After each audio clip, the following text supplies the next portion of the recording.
ওম নমো ভগবতে বাসুদেবায়।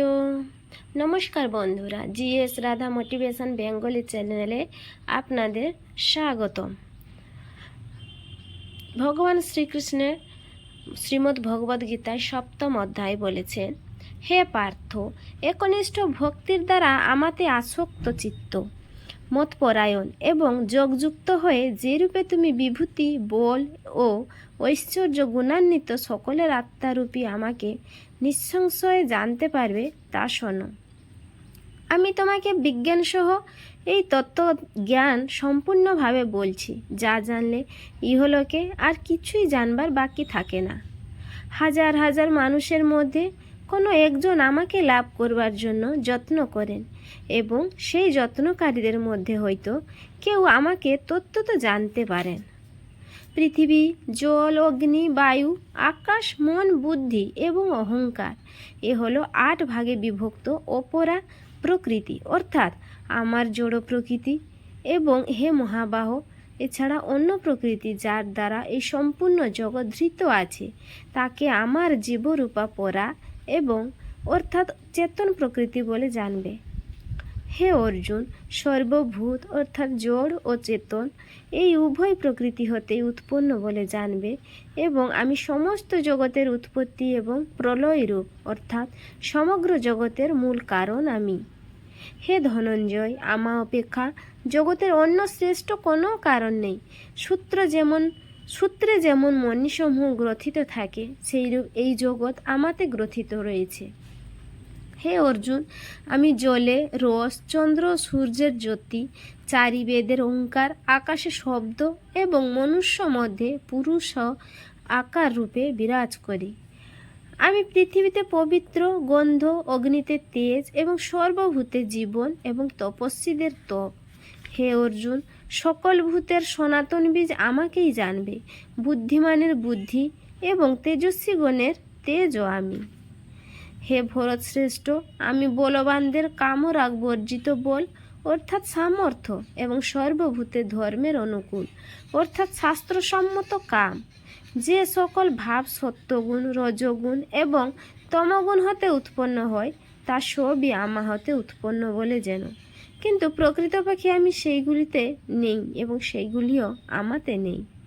গুণের কার্যরূপ সাত্ত্বিক, রাজসিক এবং তামসিক এই 3 প্রকার ভাব দ্বারা এই সমস্ত জগতের প্রাণীসমূহ মোহিত হয়ে আছে।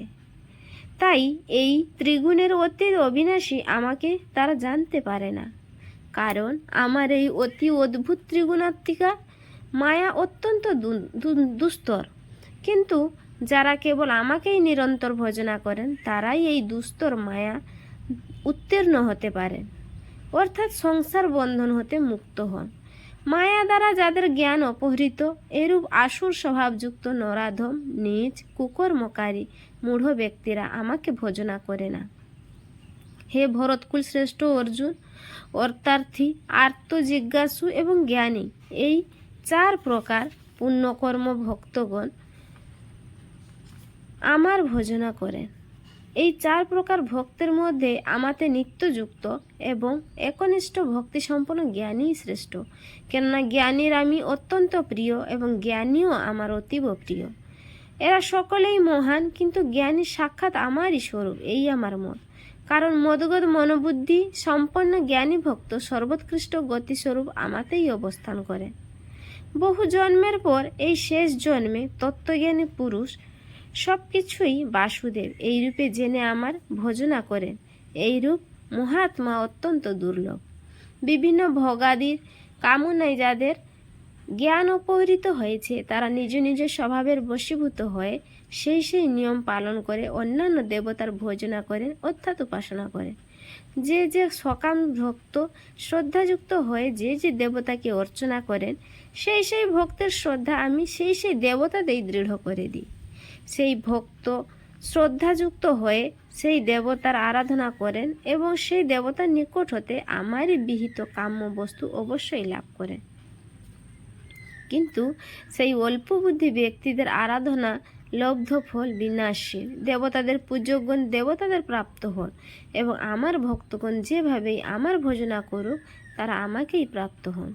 বুদ্ধিহীন ব্যক্তিগণ আমার সর্বোৎকৃষ্ট অবিনাশী পরম ভাব না জেনে মন ও ইন্দ্রের অতি সচ্চিদানন্দ ঘন পরমাত্মা স্বরূপ আমাকে সাধারণ মানুষের ন্যায় ব্যক্তি ভাব সম্পন্ন বলে মনে করে। নিজ যোগমায়ার দ্বারা আবৃত্ত বলে আমি সকলের নিকট প্রকাশিত হই না, তাই এই সব মূঢ় ব্যক্তিগণ জন্মরহিত অবিনাশী পরমেশ্বর আমাকে জানতে পারে না, অর্থাৎ আমাকে জন্ম মরণশীল বলে মনে করে। হে অর্জুন, অতীত, বর্তমান এবং ভবিষ্যৎ এই তিন কালের ভূত সমুদয়কে আমি জানি, কিন্তু শ্রদ্ধা ভক্তিশূন্য ব্যক্তি আমাকে জানতে পারে না। হে ভরতবংশীয় অর্জুন, জগতে ইচ্ছা দেশ হতে উৎপন্ন সুখ দুঃখাদি দ্বন্দ্বরূপ মোহ দ্বারা সমস্ত প্রাণী অজ্ঞান হইয়াছে, কিন্তু নিষ্কামভাবে শ্রেষ্ঠ কর্মের আচরণকারী যে সকল পুরুষের পাপ নষ্ট হয়েছে, তারা রাগ দেশজনিত দ্বন্দ্ব মোহমুক্ত হয়ে দৃঢ় নিষ্ঠার সঙ্গে আমাকে ভজনা করে। যারা আমার শরণাগত হয়ে জরা মরণ হতে মুক্তি লাভের জন্য যত্ন করেন, তারা সনাতন ব্রহ্ম, সমগ্র অধ্যাত্ম এবং অখিল কর্ম অবগত হন। যারা অধিভূত, অধিদৈব ও অধিযজ্ঞের সঙ্গে আমাকে জানেন, সেই সকল সমাহিত চিত্ত ব্যক্তি মৃত্যুকালেও আমাকে জানেন, অর্থাৎ আমাকেই প্রাপ্ত হন। অর্জুন বলেন, হে পুরুষোত্তম, ব্রহ্ম কি, অধ্যাত্ম কি, কর্ম কি, অধিভূত কি বা অধিদৈবই বা কাকে বলে? হে মধুসূদন, এই দেহে অধিযোগ্য কে এবং তিনি কিভাবে অবস্থিত?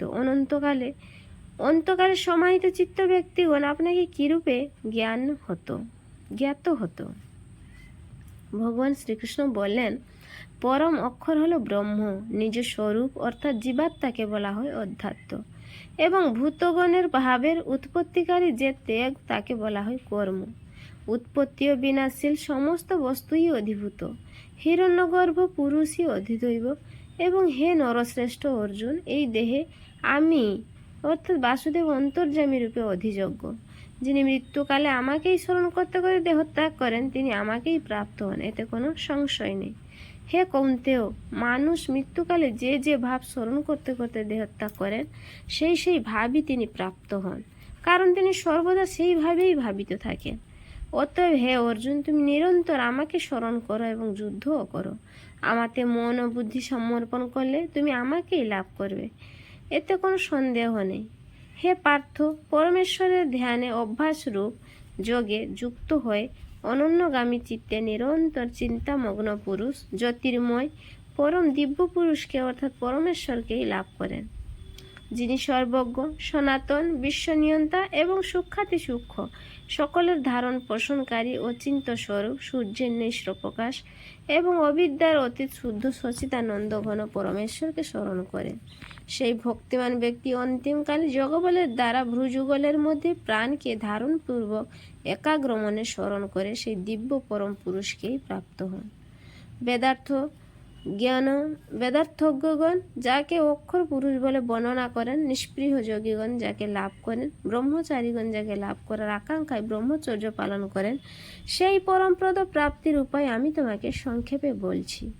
সমস্ত ইন্দ্রিয় দ্বার সংযত করে এবং মনকে হৃদয়ে নিরুদ্ধ করে প্রাণকে মস্তকে স্থাপন করে পরমাত্মা সম্বন্ধী যোগে স্থিত হয়ে যিনি ওং এই একাক্ষর ব্রহ্ম উচ্চারণ করতে করতে এবং তার অর্থস্বরূপ নির্গুণ ব্রহ্মরূপ আমাকে স্মরণ করতে করতে দেহত্যাগ করেন, তিনি পরম গতি প্রাপ্ত হন। হে অর্জুন, যিনি অনন্য চিত্তে আমাকে নিরন্তর স্মরণ করেন, সেই নিত্য নিরন্তর স্মরণশীল যোগের নিকট আমি সহজলভ্য। মুক্ত মহাত্মাগণ আমাকে লাভ করে আর দুঃখালয় ক্ষণভঙ্গুর সংসারে পুনর্জন্ম প্রাপ্ত হন না। হে অর্জুন, পৃথিবী হতে ব্রহ্মলোক পর্যন্ত সমস্ত লোকই পুনরাবর্তনশালী। কিন্তু হে কৌন্তেয়, আমাকে প্রাপ্ত হলে আর পুনর্জন্ম হয় না, কারণ আমি কালাতীত এবং এই সমস্ত লোক কালের অধীন হয় অনিত্য। সহস্র চতুর্যুগব্যাপী ব্রহ্মার একদিন এবং সহস্র চতুর্যুগব্যাপী তার এক রাত্রি। যিনি তত্ত্বত একথা জানেন, তিনি দিবারাত্রের তত্ত্ব জানেন। সমস্ত চরাচর ভূত সমুদয় ব্রহ্মার দিবাগমে অব্যক্ত হতে অবিভক্ত হয় এবং তার রাত্রি সমাগমে সেই অব্যক্তই লয় হয়। হে পার্থ, প্রকৃতির বশবর্তী সেই ভূত সমুদয় পুনঃ পুনঃ উৎপন্ন হয় ব্রহ্মার রাত্রি সমাগমে লোভ হয় এবং দিবাগমে পুনরায় উৎপন্ন হয়। সেই অব্যক্তের অতীত সম্পূর্ণ বিলক্ষণ যে সনাতন অব্যক্ত ভাব আছে, সেই পরম দিব্য পুরুষ সমস্ত ভূত বিনষ্ট হলেও বিনষ্ট হন না। যে অব্যক্তকে অক্ষর নামে বলা হয়েছে, সেই অক্ষর নামক অব্যক্ত ভাবকে পরম গতি বলা হয়, এবং যে সনাতন অব্যক্ত ভাব প্রাপ্ত হলে মানুষকে আর ফিরে আসতে হয় না, তাই হলো আমার পরম ধাম। হে পার্থ, সর্বভূত যে পরমাত্মার অন্তর্গত এবং যে সচ্চিদানন্দঘন পরমাত্মার দ্বারা এই জগৎ পরিব্যাপ্ত, সেই সনাতন অব্যক্ত পরম পুরুষকে অনন্যা ভক্তির দ্বারা লাভ করা যায়। হে ভরতশ্রেষ্ঠ, যে কালে শরীর ত্যাগ করলে যোগীগণ মোক্ষ ও পুনর্জন্ম প্রাপ্ত হন, সেই দুই কালের কথা আমি তোমাকে বলবো। যে মার্গে জ্যোতির্ময়ী অগ্নির অধিপতি দেবতা, দিনের অধিপতি দেবতা, শুক্লপক্ষের অধিপতি দেবতা এবং উত্তরায়ণের 6 মাসের অধিপতি দেবতা থাকেন, সেই মার্গে মৃত্যু হলে ব্রহ্মবিদ যোগীগণ উপরিউক্ত দেবাদিগণের দ্বারা ক্রমশ নিত হয়ে ব্রহ্মকে প্রাপ্ত হন।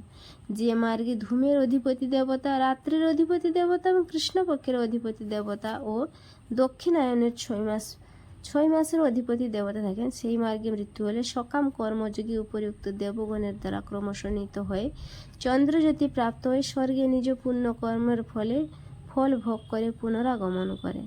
কারণ এই জগতে দুটি পথ, শুক্ল ও কৃষ্ণ, অর্থাৎ দেবযান ও পিতৃযানকে সনাতন পথ বলা হয়।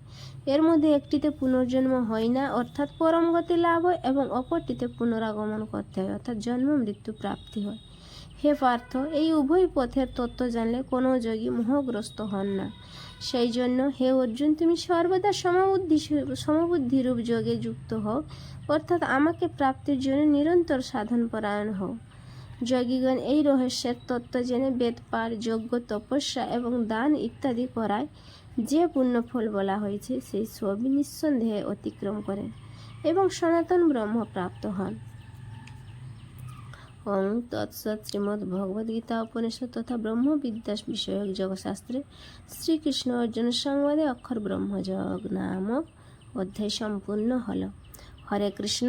রাধে রাধে।